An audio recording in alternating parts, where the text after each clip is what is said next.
भीम को अकड़ थी, भीम को अहंकार था।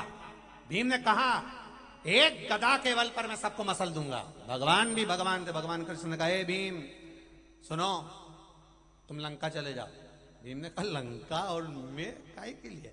लंका में जाना और मेरी एक पहचान वाली रहती है, उसको लेकर आ जाना। पे तुम्हारी पहचान वाली? हाँ, कृष्ण की पहचान वाली हो लंका में? हाँ। तो भीम ने कहा मां तो राम जी की पहचान वाली होना चाहिए, मन कृष्ण की पहचान वाली कहां से आ गई? कहां त्रेता कहां द्वापर? भगवान कृष्ण बोले नहीं नहीं, मां मेरी पहचान वाली रहती है, तुम लंका जाओ, वहां पर विभीषण के वंशज मिलेंगे, विभीषण के छोरा छोरी मिलेंगे, और वहां पर एक मंदोदरी मिलेगी, तुम मंदोदरी को लेकर यहां जाना। बस इतना सा कर सकते हो क्या? भीम ने कहा ये मंदोदरी कौन? वो रावण की धर्म पत्नी? हाँ, बस उसको लेकर आ जाओ और कुछ।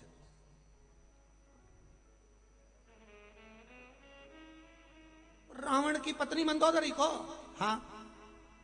तो इतने में भीम बोले मंदोदरी को लाने की जरूरत क्या है? इतना इतनी भीड़ में, इतने युद्ध के मैदान में इतने सारे बड़े बड़े योद्धा वीर रहेंगे, तो ये डोकरी का ही करेगी?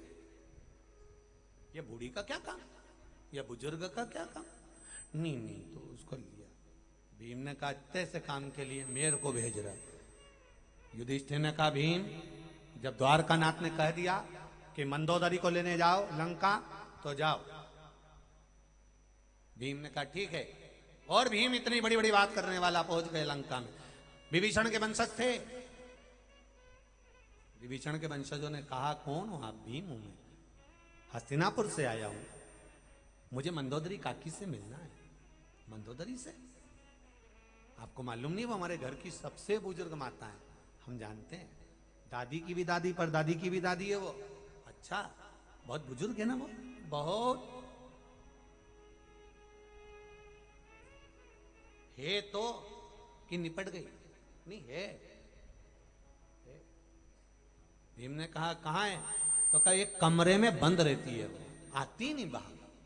अच्छा, मेरे को ले चलोगे क्या? चलो। भीम को ले गए मंदोदरी काकी के कक्ष में। प्रणाम करा भीम ने मंदोदरी को। मंदोदरी काकी, भीम आया। मंदोदरी ने दिए का प्रकाश लिया, उजाले में देखा। कौन हो तुम बाबू? कौन हो? मैं भीम। कौरव और पांडवों का युद्ध हो रहा है, बड़े बड़े शूरवीर राजाओं का युद्ध हो रहा है, और तुम्हें युद्ध देखने के लिए द्वारकानाथ ने बुलाया। मंदोदरी ने कहा द्वारिकानाथ? हाँ, वही द्वारकानाथ। हाँ, जो देवकी के गर्भ से जन्मे हैं। हाँ, यशोदा की गोद में खेले हैं। हाँ, उन्हीं ने तो आपको युद्ध देखने बुलाया है। मंदोदरी ने पूछा युद्ध किसका है? किसका युद्ध है? भीम कहते मेरे जैसे शूरवीरों का युद्ध है, मेरे जैसे वीरों का, जो एक गदा के बल पर सबको मसल सकता है। मंदोदरी ने कहा भीम तुम्हारा युद्ध है तो अवश्य देखने चलूंगी, पहले कुछ स्नान वगैरह कर लो, कुछ खा लो, फिर चलते हैं।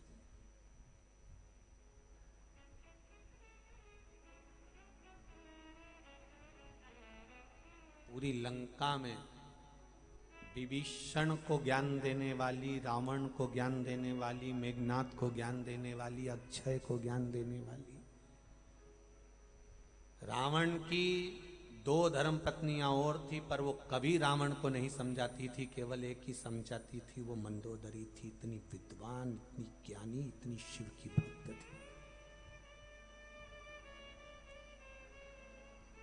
केवल त्रेता में ही नहीं, द्वापर में भी उसने ज्ञान दिया है।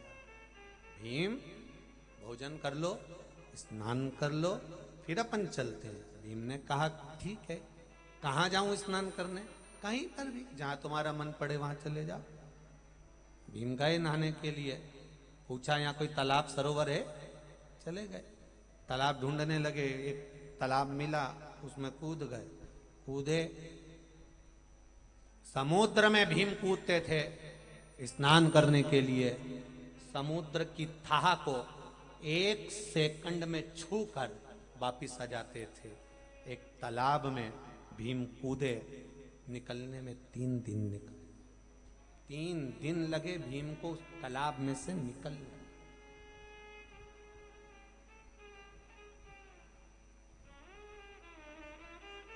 तालाब में से भीम निकल ही नहीं पाया, 3 दिन लग गए। 3 दिन बाद भीम निकल कर आया, मंदोदरी काकी के पास पहुंचा। काकी चले? काकी ने पूछा क्यों रे, इतना दिन का गया था, आ रहा है? हाँ काकी, समझ में नहीं आया। समुद्र में कूदता था तो था छूकर 1 सेकंड में आ जाता था, पर ना जाने कौन सा ऐसा तालाब लंका में है जिसमें कूदा तो कूद कर 3 दिन में निकल कर आया। मंदोदरी ने पूछा तू नहाने गया कहां था? भीम कहता है मंदोदरी काकी, जो लंका के पीछे तालाब है ना, उसमें नहाने गया था। मंदोदरी कहती है रे भीम, जिसको तू तालाब कह रहा है ना, वो मेरे देवर कुंभकर्ण के सिर की हड्डी पड़ी थी, उसमें पानी भरा गया था। तू उसमें नहाने गया तो 3 दिन में निकल के आया। 3 दिन में देवर कुंभकर्ण के सिर की हड्डी में से निकलने में तुझे 3 दिन लग गए, और तू कहता है मेरे जैसे शूरवीरों का युद्ध है? विचार कर रहे भीम, जिसका देवर के सिर की हड्डी इतनी गहरी थी, जिसमें से निकलने में तुझे 3 दिन लग गए, तो तू काय का वीर? भीम की आंख से आंसू झड़ रहे।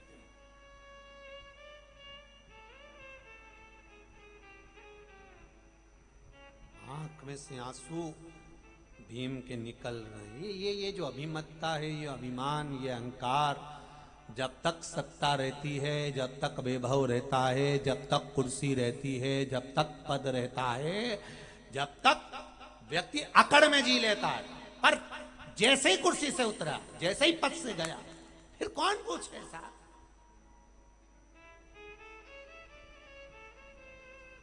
फिर तो लोग चिल्लाए जम जम के, बस जगह जगह दीवार पे लिख दें चलो दिल्ली चलो, चलो दिल्ली चलो, चलो दिल्ली चलो।